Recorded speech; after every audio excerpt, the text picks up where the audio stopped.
ছাড় দিতে পারি, কিন্তু যদি ছেড়ে দেই তাহলে হাসিনার মতো আরো স্বৈরাচার এই বাংলাদেশে তৈরি হবে।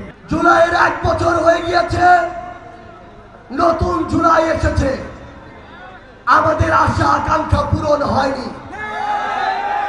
মনের ভিতরে সবারও এখনো আফসোস কাজ করে।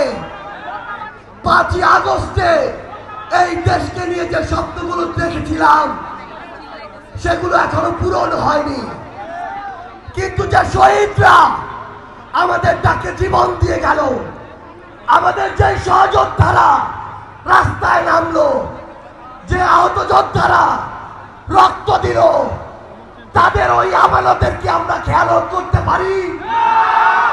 তাই যতদিন না বাংলাদেশের এই ছাত্র জনতার মনে হচ্ছে যে 24-এর অভ্যুত্থানে আমাদের দেখা স্বপ্নগুলো এখন অনেকটা পূরণ হয়েছে, ততদিন পর্যন্ত আমাদের এই জুলাই চলবে, ততদিন পর্যন্ত আমাদের এই লড়াই চলবে।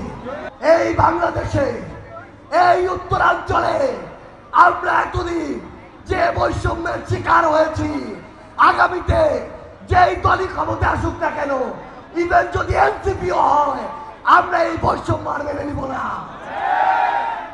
আমরা স্পষ্ট করে আপনাদের একটি আহ্বান জানাই, যে চাঁদাবাজ তার সবচেয়ে বড় পরিচয় সে চাঁদাবাজ, যে দখলদার তার সবচেয়ে বড় পরিচয় সে দখলদার, যে সিন্ডিকেট চালায় তার সবচেয়ে বড় পরিচয় সে রক্তচোষা, যে মাদকের ব্যবসা করে তার সবচেয়ে বড় পরিচয় সে আমার দেশ ধ্বংসকারী। এরা যেই দলেরই হোক না কেন, যেই মতেরই হোক না কেন, যার ছত্র ছায়ায় থাকুক না কেন, যত বড় নেতাই শেল্টার দিক না কেন, এদের বিরুদ্ধে আমাদের ঐক্যবদ্ধ লড়াই করতে হবে। একটা কথা মনে রাখবেন, আমরা ছাড় দিতে পারি, কিন্তু যদি ছেড়ে দেই তাহলে হাসিনার মতো আরো স্বৈরাচার এই বাংলাদেশে তৈরি হবে। কিন্তু আগামীর বাংলাদেশে আমরা আর কোন স্বৈরাচার তৈরি হইতে দিব না।